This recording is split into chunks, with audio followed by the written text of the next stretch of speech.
Losing everything in a fire can be emotional, overwhelming, and leave you feeling shaken up, in shock, uncovered, and unsafe. Today, we're going to discuss what are the first steps to recovery after a fire, including the most critical 5 things you need to do if you have lost your home or if your home has been severely damaged in a fire.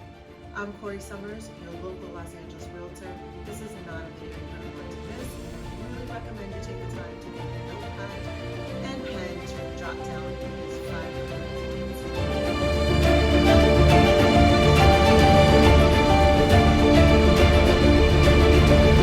If you have survived a fire, or if your property has been damaged in a fire to where you can't live there right now, first and foremost, I know this is an emotional and very overwhelming situation. But if you and all of your loved ones and your animals have made it out safely, that's the most important thing. Can't replace life. Everything else is stuff and can be replaced. But that doesn't exactly make you feel good when you've lost everything. So there's some really critical things that you should be looking at doing immediately. And if you haven't done them, and at the time of recording this video, this is over 10 days from the original fires, almost 2 weeks. And yet some people have missed the 5 critical steps that are really necessary to move forward at a time of fire. I have had a lot of meetings with my brokerage and with insurance reps, just kind of really going over what are the most critical things that people need to do. So first and foremost, I just want to share, if you've lost your home, if your home has been damaged, my heart goes out to you. I'm the granddaughter of a firefighter, and I have always understood that this is something that could happen in our lifetime. But living here in Southern California, I've had this happen to a friend in the past. In the 90s and most recently, the last couple fires, I've known people that have lost their homes. So let's dive into the 5 most critical things you need to do to start the road to recovery. Now, hopefully you've done the very first one, which is file a claim if you have insurance. Some people might be traumatized, it might take a couple days, but I'm going to just repeat this. If you have insurance, any kind of insurance coverage, the very first thing you need to do is file a claim. You need to file it fast because insurance tends to work on a first come, first served basis when it comes to claims. So the longer you wait, the lower you get to the bottom of the pile. It can take up to 18 months off of rebuilding if you act immediately. Okay. Second thing you need to do is certify that your property is a total loss. Now, this is not something that can necessarily happen immediately in fires, the grand scale of the Pacific Palisades fires or the Eaton fires, but if your home has been destroyed in a fire and it was just your home, this might be a quicker process. Some insurance companies are using Google Earth now to determine a total loss, but your best move is for you to take a photo of your home and put that into the insurance company's hands as soon as possible. Again, at the time of recording this video, the Eaton fire and the Palisades fire are still burning. They're majority contained, but they're still burning. So where your home is, you might not be able to get to it right away, and you might still not have been able to be given access to get to your home. The third thing is additional living expenses and long-term housing. You need to keep track of everything you are spending from the moment you evacuated. So all your receipts, if you stayed in hotels, if you stayed in Airbnbs, if you bought food, if you had to rent a car, if you put gas in your car, everything you've done from the point of evacuation, you need to keep tabs on. Point 4, an architect for all new design. Well, I shouldn't say all new design, but an architect for a new design of your home. You will want to hire an architect and review home designs. In rebuilding, you want to make sure that you are building not just to code, but that the design of your house is both functional and has as many safeguards as possible moving forward. This is going to be very important if you have any hope of getting insurance again. Of course, we don't know what's going to happen right now with the fallout from the Palisades and Eaton, but this is important.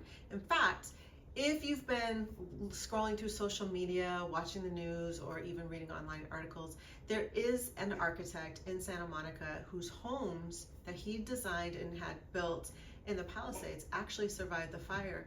There's a lot of fire resistant materials he used and certain things with his design that he used to prevent fires, and it actually worked. So I think there's going to be some changes with construction and some materials moving forward, but this is something to keep track of. If you don't have an architect and you need an architect's recommendation, myself or other real estate professionals can connect you to architects. There's also a list that we're growing and that is being updated with a Google Doc, so I can always get you that link. Me personally, I would want to go with an architect such as this guy in Santa Monica who designed a house that, despite the homes to the right and left of him burning down, his home stood. I think that's pretty amazing. The fifth point is working with builders. Builders are going to be in such high demand. It is going to be difficult to hire builders. I say the next 5 to 10 years, we're going to have a shortage of builders, but connecting with a builder right now is going to be very important. Vet them, visit homes they've built, talk with those owners, find out the quirky things. You know, anytime you're dealing with new construction, that first year is when the majority of the bones of the house get ironed out, and it's not uncommon for there to be leaks or some other issues that get resolved within that first year. Now, I want to go into some other topics that aren't as critical as these 5 critical points, but are very important for the road to recovery. And first up is property taxes. You want to contact the tax assessor's office as soon as possible because you want to get your taxes recasted for just the land instead of the land and home, since your home has been destroyed. Tax assessor's office, you can go online, there's a form you can fill out. I'm actually putting together a blog page which will have more specific details about filling out that form, but this is an important step as well. You don't want to be displaced and paying high taxes when you can have that adjusted down a little bit. Now, something to be aware of: if your property is held in a trust and you did not put that trust name on your insurance policy, this is something that you want to take an additional step right now to do. Reach out to your insurance company, reach out to your insurance agent. You want to make sure that your trust is listed on your insurance policy as an additional insured party.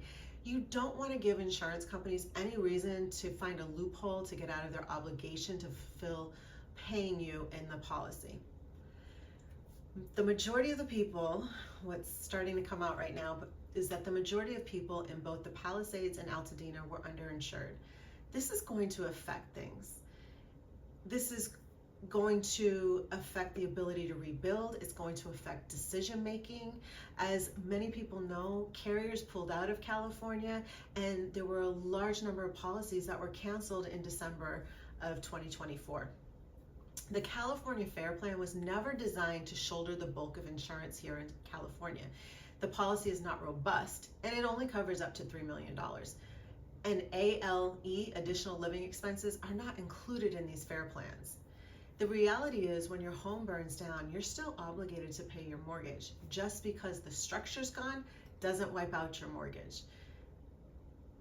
That is another battle. And if you have not contacted your mortgage company, that I would say is, after taxes, the next thing you should be doing. You should contact your mortgage company, let them know your house was in a fire, specifically whether it was a single fire or if it's part of these wildfires. Let them know and work out a plan to freeze your payments, maybe do a forbearance plan and put your payments towards the end of your loan versus right now. Because if you ignore this step, if you don't address your mortgage and you just stop paying it because you're overwhelmed, there's so much going on, you're trying to find temporary housing or another place to live, and it slips your mind. And believe me, in times of extreme stress and pressure like this, you can forget this step.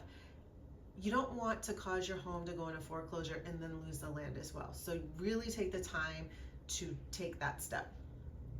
Now, insurance payouts are going to vary in terms of what your policy was like, what the coverage was, and when an insurance adjuster can actually access your property. In really large fires, such as what we've just experienced here in Los Angeles with the Pacific Palisades fire and the Eaton fire, insurance companies are going to be overwhelmed and flooded with calls, and you might have to call repeatedly or stay on very long holds to reach somebody. But be consistent, don't give up, don't get discouraged, just keep at it until you can get through. Now, if you did not have a go bag ready, personal documents such as passports, driver's licenses, social security cards, birth certificates, etc. These are other things that you need to take steps to get copies of. You can also contact the FEMA Recovery Hotline. FEMA, as we've learned in the North Carolina hurricane and Hawaii, they don't pay much of anything. But that little $700 or $770 is going to help you with food, gas, and recover immediate toiletries. The DMV will also help you when it comes to getting a copy of your driver's license, your car registration, and things like that if you didn't have a copy of your car registration in your car. Clearing the rubble and debris from your property. Now here's something to think about. If you're going to rebuild, you definitely need to clear that out. If you are not sure what you're going to do, and maybe you're thinking about selling your land, you still need to clear this out. The state does have some consolidated debris removal programs. Again, my blog is going to have all those links and details, but you can also hire someone to do it yourself. There's a contractor here in the Los Angeles area who specializes in debris removal. His crew gets it done relatively quickly. Now, there's been information also going around about hiring attorneys and public adjusters. Now, attorneys are going to take a portion of whatever is recovered, same with public adjusters, but a lot of what we're hearing is public adjusters can do the job of what an attorney does for you as well, and it might be less of a percentage. It's important to know, though, that they do take a percent out of what your payout is. So depending on how busy you are, depending on how overwhelming this is, depending on what you've got going on, that might be an option to consider. When it comes to the handling of your claim with your insurance company, you are supposed to receive an acknowledgement of that claim within 15 days. The investigation begins within 15 days of the claim receipt. You need to reply to any inquiries from the insurance company about your claim within 15 days. If you're doing a policy a requested copy of your policy, that needs to be fulfilled within 30 days. Now, hopefully,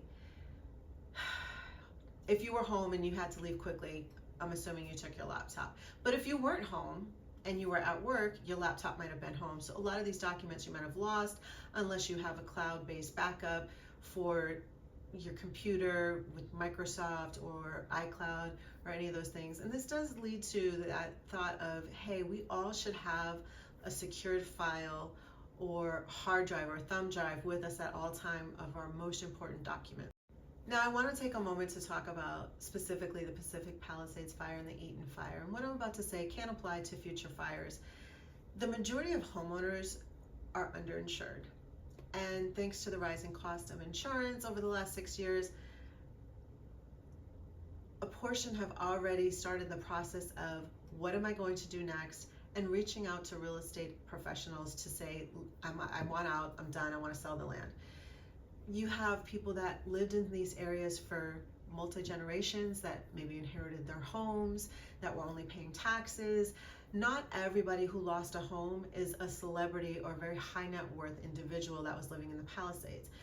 Altadena is more of a working class community, people that make anywhere from $60,000 to $150,000 a year. These hits are hard if you don't have the coverage to rebuild. Now, the reason people tend to say things like this, create land grabs, is because the reality is this. Let's say you inherited a home and you didn't have insurance, and the cost to rebuild that home today, let's just use the Palisades as an example, is $2 million. Well, unless you have $2 million in the bank, you don't have it. Let's change the scenario a little bit. You purchased the home, you got a loan, it was $3.5 million, you owe 2.5, and you're underinsured, so your insurance is only going to give you 1.5. You're $1 million off. What do? What if you're in your 70s? Do you really want to take the time to go rent somewhere else, wait for your home to rebuild, deal with all of that, or do you want to just sell the land and move on? Whatever profit you have, or wiping the slate clean and a fresh new start. So what's going to happen is there's going to be properties that are listed. There's going to be organizations, corporations such as Blackworth, BlackRock equity groups that basically are gobbling up as much single family homes and rental properties in this country that they can, that are going to make you an offer. The reason I bring this up is because if you really feel, when you're looking at your unique situation, that selling your land is the best thing to do, I really want to encourage you not to sell to one of these entities and instead seek out a real estate professional to sell the lot. It's better that you sell it to somebody that wants to develop it, a small local developer who's going to develop it, build a new home and sell it to another homeowner, than an equity group, corporation that just wants to turn this area into renters. Between Pacific Palisades and Altadena, over 12,000 homes have been destroyed. It's a lot of people that need housing. And there's over 3,000 commercial properties that have been destroyed. So when these neighborhoods rebuild, the looks might change. But having seen firsthand in the 90s, the hillside in Malibu that burnt down and was rebuilt. I had a friend in college that grew up there. Rebuilding eventually does come. Now, unless the areas are zoned differently, they will still have a similar layout, but it'll look different. It'll be different homes, it'll be different businesses. It will change. Now, when it comes to rebuilding, a lot of times people start looking at, what can I do to make my home more fire resistant or fire safe? And a developer, after the Woolsey fire in 2018, redeveloped burnt out lots in Malibu with concrete exteriors, metal roofs, and wildfire resistant landscaping. These homes, however, when they were completed, sold at a 30% premium, which means 30% more than the average market rate. Do I see that happening moving forward? It's entirely possible. It is entirely possible. But when it comes to going through a fire, as I mentioned at the beginning of this video, those 5 critical steps are the most important, and then the 2 following I really feel are very equally important, which is your taxes and your mortgage. You don't want this to completely destroy your life. I had someone ask me over the weekend, what did I think these fires were going to do to impact our real estate market here? More specifically, what areas did I think was going to see a surge? So I just want to share this with you as well. When we're talking about the Pacific Palisades, people that are going to sell and sell out and buy, I do believe they're going to want something that has a similar feel. So they're going to be looking in Santa Monica, north of Wilshire. They're going to be looking in Brentwood. They're going to be looking in Beverly Hills. Or they might opt to go further south into Orange County to beach coastal cities like Newport and Laguna. Or they might even explore Rancho Santa Fe because it has beautiful canyon views as well. Now, when it comes to Altadena, you have to think about everybody that had kids in school. They're either going to want to be in the same school district area, so they might stay in the other parts of Altadena or Pasadena or maybe even Sierra Madre, or some might opt to go to La Cañada. But people that are maybe not in that price point are going to say, well, what's more comparable in price points? We might see some of that migration over to Glendale or Burbank. Burbank has great school systems, homes are an average $1 million, and a community neighborhood, so it's still a community feel. Time will tell as we move onward in 2025 as well as 2026, when building really starts taking place. There's been a lot of promises made by our leaders in the state of California about the rebuilding process and permitting and so on. So we'll see how that turns out. Either way, this is definitely going to affect our real estate market. And if you have personally been affected, I have a link below to my blog which has a little bit more comprehensive information, including a database of architects. Or if you want to reach out to me because you just need some recommendations, I am here to help you. This is an overwhelming process. My heart goes out to you. Stay safe, and as you rebuild and as you move forward, let's all learn from little tweaks or little things we can do. Consider some of the things that are in my blog as far as some fire resistant materials to utilize, and make sure that the builders utilize in your homes. Thank you guys so much for watching. I will see you again next time.